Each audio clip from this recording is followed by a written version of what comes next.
Good morning everyone. Basa tayo na ating KJV Bible, Daily Reading Plan.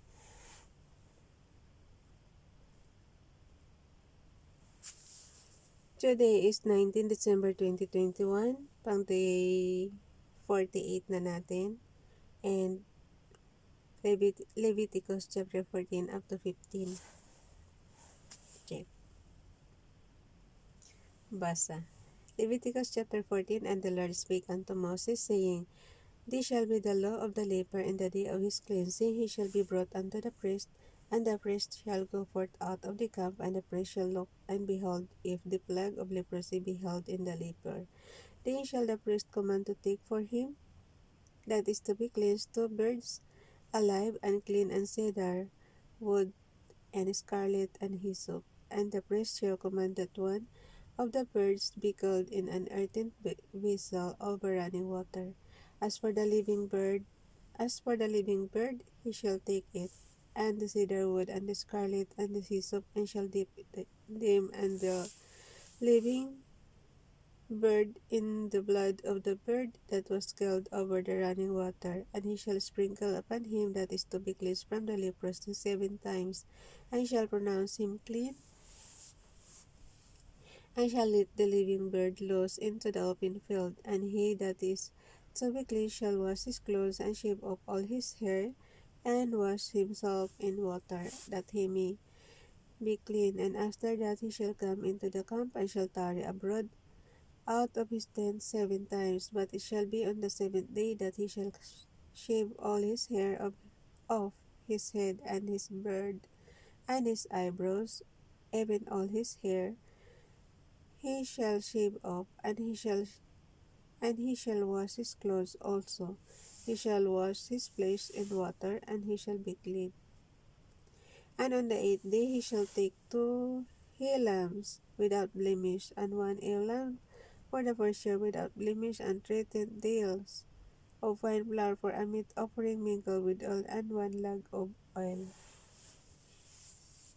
Verse 11. And the priest that maketh him clean shall present the man that is to be made clean and those things before the Lord at the door of the tabernacle of the congregation. Verse 12. And the priest shall take 1 lamb, and offer him for a trespass offering, and the lug of oil, and wave them for a wave offering before the Lord. And he shall slay the lamb in the place where he shall kill the sin offering and the burnt offering in the holy place. For as the sin offering is the priest, so is the priest trespass offering, it is most holy. And the priest shall take some of the blood of the trespass offering, and the priest shall put it upon the tip of the right ear of him that is to be cleansed. Ay, lagyan na naman ng dugo yung kanyang tainga. Okay. Verse 14. And the priest shall take some of the blood of the trespass offering, and the priest shall put it upon the tip of the right ear of his that is to be cleansed, and upon the thumb of his right hand, and upon the great toe of his right foot. And the priest shall take some of the lug of oil, and pour it into the palm of his left, and the priest shall dip his right finger in the oil that is in the left hand, and shall sprinkle of the oil with his finger 7 times before the Lord. And of the rest of the oil that is in his hand shall the priest put upon the tip of the right ear of him that is to be cleansed, and upon the thumb of his right hand, and upon the great toe of his right foot, upon the blood of the trespass offering. And the remnant of the oil that is in the priest's hand he shall pour upon the head of him that is to be cleansed, and the priest shall make an atonement for him before the Lord. And the priest shall offer the sin offering, and make an atonement for him that is to be cleansed from his uncleanness, and afterward he shall kill the burnt offering. And the priest shall offer the burnt offering and the meat offering upon the altar, and the priest shall make an atonement for him, and he shall be clean. Verse 21. And if he be poor and cannot give so much, then he shall take 1 lamb for a trespass offering to be waved to make an atonement for him, and 1 tittle of fine flour mingled with oil for a meat offering, and a lug of oil. Ang mahirap na sa kanila ng araw, guys, Isa lang ang isa lang dadalhin na lamb.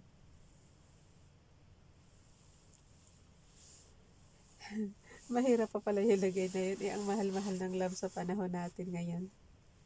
So, verse 22 na tayo. Reaction lang yan, ha. Basahin nyo kasi yung verse 21 yun ng Leviticus chapter 14.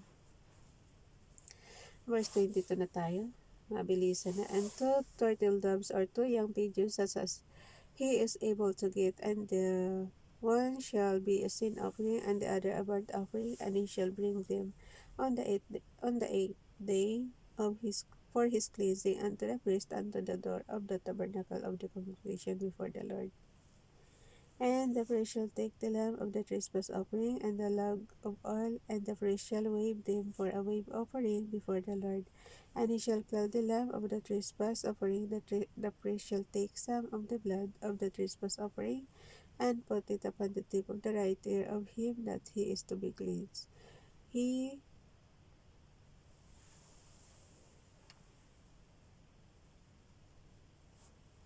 Wait, may karugto pala. And upon the top of his right.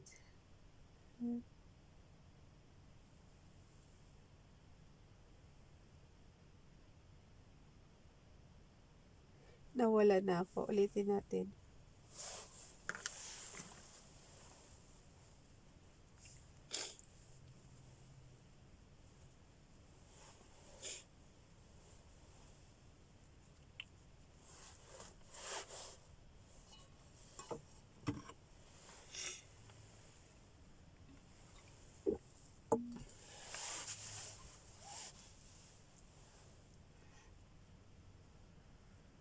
Ulitin natin yung verse 24. And the priest shall take the lamb of the trespass offering and the log of oil, and the priest shall wave them for a wave offering before the Lord, and he shall kill the lamb of the trespass offering.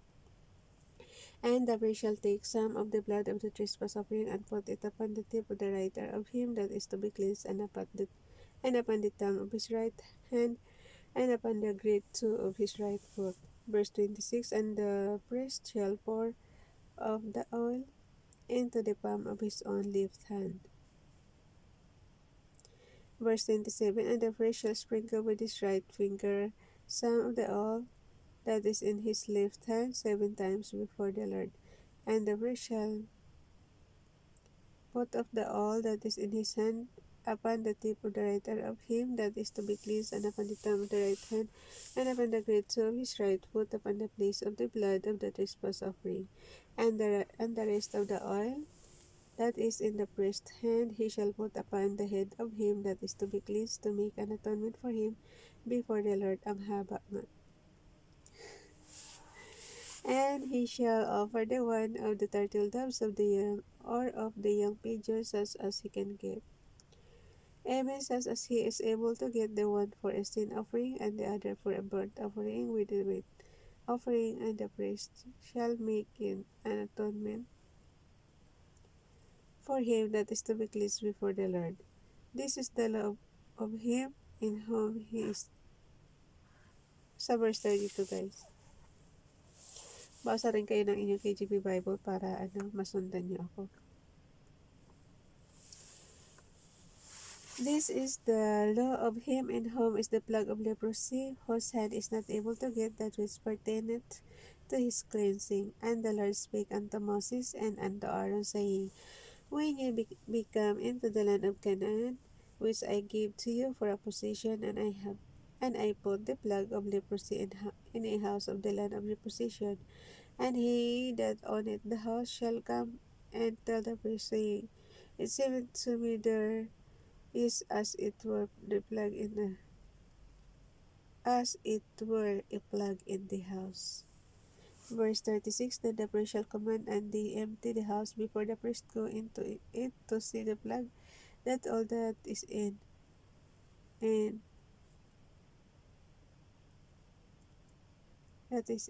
the house be that all that is in the house be not made unclean. And afterward the priest shall go in to see the house, and he shall look on the plague, and behold, of the plague be in the walls of the house, with hollow streaks, greenish, or radius which is inside are lower than the wall. Then the priest shall go out of the house to the door of the house and shut up the house 7 days. Ayun, nilak na yung house.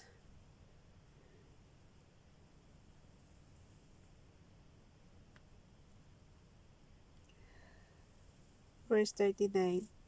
And the priest shall come again the 7th day, and shall look, and behold, if the plague is spread in the walls of the house. Then the priest shall command, and they take away the stones in which the plague is, and they shall cast them into an unclean place without the city. And he shall cause the house to be scrubbed within around about, and they shall pour out the dust that they of without without the city into an unclean place. Verse 42, but nag-highlight. Verse 42, and he shall take over stones and put them in the place of those stones, and he shall take other mortar and shall plaster the house. And if the plague come again and break out in the house, after that he had taken away the stones, and after he had scrubbed the house, and after it is plastered, then the priest shall come and look, and behold, if the plague is be spread in the house, if spread in the house, it is a pretty leprosy in the house, it is unclean. And he shall break down the house, the stones of it, and the timber thereof, and all the border of the house, and he shall carry them forth out of the city into an unclean place. Moreover, he that goeth into the house all the while that it is shut up shall be unclean until the even. And he that lieth in the house shall wash his clothes, and he that eateth in the house shall wash his clothes. And if the priest shall come in and look upon it, and behold, the plague hath not spread in the house, after the house was plastered, then the priest shall pronounce the house clean, because the plague is healed.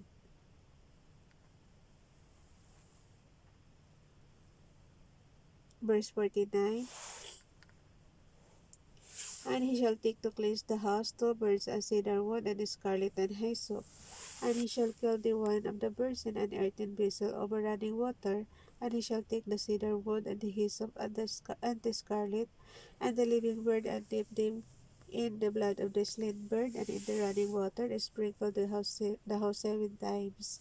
And he shall cleanse the house with the blood of the bird, and with the running water, and with the living bird, and with the cedar wood, and with the hyssop, and with the scarlet. But he shall let go the living bird out of the city into the open fields, and make an atonement for the house, and it shall be clean. This is the law of all manner of plague, of leprosy and skull, and for the leprosy of a garment, and of a house, and for a raising, and for a scab, and for a bright spot, to teach when it is unclean, and when it is clean. This is the law of leprosy. Okay, Leviticus chapter 15.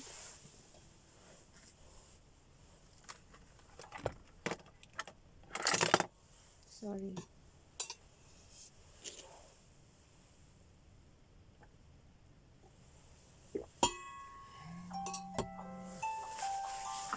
Hala.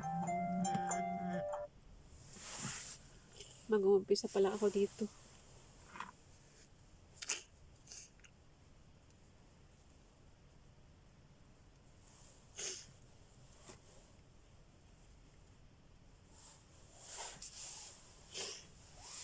Leviticus chapter 15, verse 1. And the Lord spake unto Moses unto Aaron, saying, Speak unto the children of Israel, and say unto them, when any man hath a running issue out of his flesh, because of his issue he is unclean. And this shall be his uncleanness in his issue, whether his flesh run with his issue, or his flesh be stopped from his issue. It is uncleanness. Even bed whereon he lieth that hath the issue is unclean, and everything whereon he sitteth shall be unclean. And whosoever, edi nakakaano tuloy ito, huwag ka nang lumabas para hindi ka ma-discriminate. Kasi puro unclean, oh. And whosoever toucheth his bed shall wash his clothes and bathe himself in water, and be unclean until the evening. And he that sitteth on anything whereon he sat that hath the issue shall wash his clothes and bathe himself in water and be unclean until the evening. Kaya nga ngayong COVID-19, puro tayo wash our hands, di ba? Kaya siguro unclean talaga siya. And he that toucheth the flesh of him that hath the issue shall wash his clothes and bathe himself in water and be unclean until the evening. And if he that hath the issue spit upon him that is clean, then he shall wash his clothes and bathe himself in water and or and be unclean until the evening. Verse 9, and that saddle soever he raideth upon that hath the issue shall be unclean, and whosoever toucheth anything that was under him shall be unclean until the evening. And he that weareth any of those things shall wash his clothes and bathe himself in water and be unclean until the evening. And whomsoever he toucheth that hath the issue and hath not rinsed his hands in water,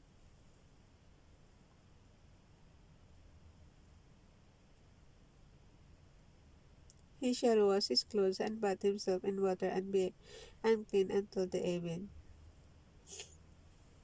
Verse 12, and the vessel of earth that he toucheth with which hath the issue shall be broken, and every vessel of wood shall be rinsed in water. And when he that hath an issue is cleansed of his issue, then he shall number to himself 7 days for his cleansing, and wash his clothes and bathe his flesh in running water, and shall be clean. And on the 8th day he shall take to him 2 turtle doves or 2 young pigeons,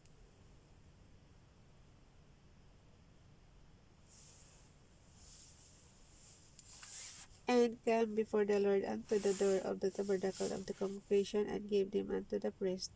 And the priest shall offer them, the one of a sin, for a sin offering, and the other for a burnt offering, and the priest shall make an atonement for him before the Lord for his issue. And if any man sin of copulation go out from him, then he shall wash all his flesh in water, and be unclean until the evening. And every garment and every skin whereon is the seed of copulation shall be washed with water, and be unclean until he evening. Pabalik-balik man, oy. The woman also with whom man shall lie with seed of copulation, they shall bathe themselves in water and be unclean until the evening. And if a woman have an issue, and her issue in her place be blood, she shall be put apart 7 days, and whosoever toucheth her shall be unclean until the evening. And everything that she lieth upon in her separation shall be unclean. Everything also that she sitteth upon shall be unclean. And whosoever toucheth her bed shall wash his clothes and bathe himself in water and be unclean until the evening. And whosoever toucheth anything that she sat upon shall wash his clothes and bathe himself in water and be unclean until the evening. And if it be on her bed or on anything,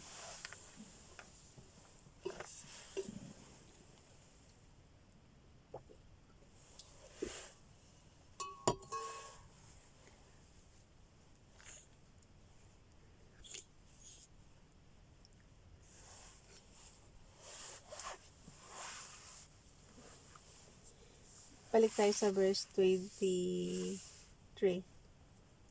And if it be on her bed or on anything whereon she sitteth, when he toucheth it, he shall be unclean until the evening. And if any man lie with her at all, and her flowers be upon him, flowers talaga, he shall be unclean 7 days, and all the bed whereon he lieth shall be unclean. And if a woman have an issue of her blood many days out of the time of her separation, or if it run beyond the time of her separation, all the days of the issue of her uncleanness shall be as the days of her separation. She shall be unclean. Every bed whereon she lieth all the days of her issue shall be unto her as the bed of her separation. Whatsoever she sitteth upon shall be unclean as the uncleanness of her separation. And whosoever touches those things shall be unclean, and shall wash his clothes, and bathe himself in water, and be unclean until the evening. But if she be cleansed of her issue, then she shall number to herself 7 days, and after that she shall be clean. And on the 8th day she shall take unto her 2 turtles or 2 young pigeons, and bring them unto the priest to the door of the tabernacle of the congregation. And the priest shall offer,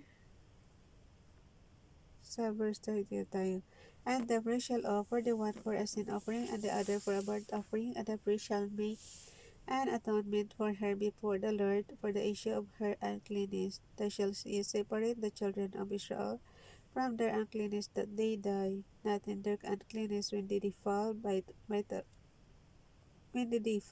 tabernacle that is among them. This is the law of him that hath an issue, and of him who goeth from him, as he defiled as he defiled and is defiled therewith. Verse 33. And of her that is sick of her flowers, and of him that hath an issue of the man, and of the woman, and of him that lieth with her, that is unclean. Okay, bye everyone. God bless.